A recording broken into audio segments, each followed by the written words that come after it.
Welcome to Blue Talks.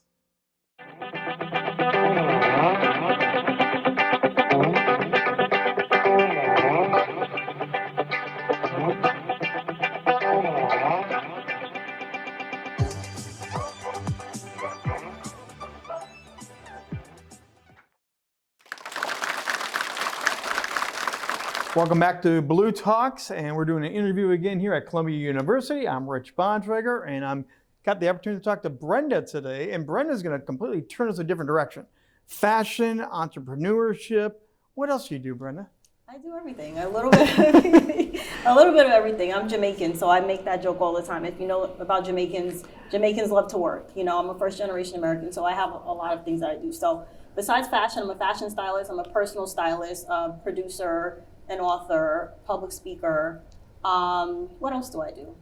Those are the main things that I do right now. So I just use it from different branches of fashion to help enlighten my life in different areas. So where did you start with all that? Because you do wear different hats, but Yeah. You were telling me it all came together. But where did you start? It did. So I started out with personal styling. So to be completely honest, I started my business in 2019. And then I got divorced 6 months later, and then the pandemic happened. So I started off creating content, as an influencer. And I was like, I really want to be a stylist, but, I'm not sure which direction to go in. I kind of, it kind of handled itself. So I started, going to business classes. As the previous speaker mentioned, you have to develop your skills. You have to pay for coaching. You have to go to the places where the people are at that you want to be. Events, networking events like this one. You have to be where the people are at. So then I got into personal styling. I got my first job styling a designer's clothing line. I did a test shoot that was insane. It was very, very long, and then I got into, slowly but surely, I started writing, and I released my first book Black Friday last year. It was a #1 bestseller. It was #1 on Amazon for a couple of days. I'm really proud of that. And then earlier this year, it's like when things started happening, they started happening all at once. Yeah, everything takes off. The momentum takes off. Yeah. And I have to say the momentum started when I quit my day job a year and a half ago. That's when things started coming together for me. So back to this year, I produced my first fashion show for New York Fashion Week in February.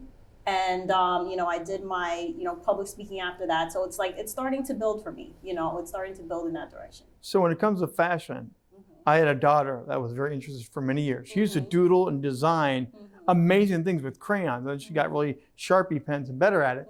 How did you get interested in that? How did I get interested in that? So that sounds like fashion design. Okay. And I was interested in fashion design when I was younger. At the time, I was probably about 7 or 8. I didn't know there was a styling job. I just thought you had to be a fashion designer. Okay. So I started that. I bought a sewing machine. It wasn't 100% for me. Did she have a sewing machine? She did the very same thing. Keep going. Yep. So I had a sewing machine, and I'm like, this is not as easy as I thought. It's a hard job. Yes.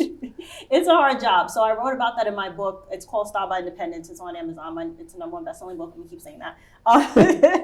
It's on Amazon. So I started that direction. I'm like, okay, fashion design. Then I'm like, this is a hard job.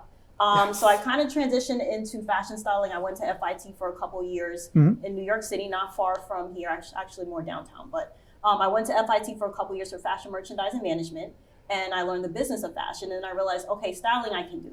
With the right business backing, I can do styling. I can, make people feel like themselves and, translate their personality to the clothes, kind of. So is that personal branding and styling? So you're helping with the color schemes, the way it all fits their body, their personality, all that together? All that together. So personal branding is a speech that I gave this past weekend, actually, in Times Square at the Trip by Wyndham Hotel in Times Square. I did a speech about personal branding. Okay. And that's something that's important for business owners. It's important to look like who you want to look like in the industry that you're looking like. So how do you help people do that? Because a lot of people come in, they think they know what they want to look like, but you have the eye for that's really it. How do you help them do that? Yeah, so a lot of it is with your personality. It's with your industry. So, I have styles that I divide into 3 categories. I divide it into really conservative, where you don't like a lot of colors and prints.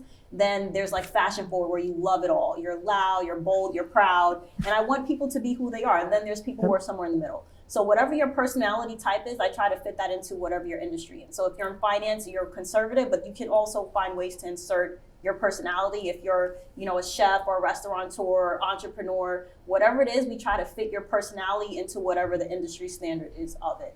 So if you're a businessman, you're probably not going to wear loud suits because, or like in finance professional. Yeah, right. You're Yes. probably not going to wear loud suits because people will be like, who is this person? I don't trust them. If you're an entertainer, that's more acceptable, but I just try to fit your personality into what you do industry specifically.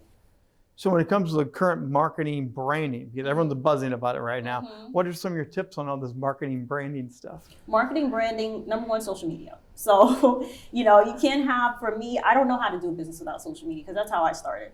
It's the easiest way. I am a mother, I'm a single mother. I don't have a lot of time. So everything I do is scheduled, it's specific, it's targeted, it's effective. The reason why I'm here, it's effective because I'm very clear about what it is that I do. So my tips is social media. Make sure that whatever it is that you do, it's consistent across the board. You're talking about it on your social media platforms. You're filming what you do. You're posting what you do.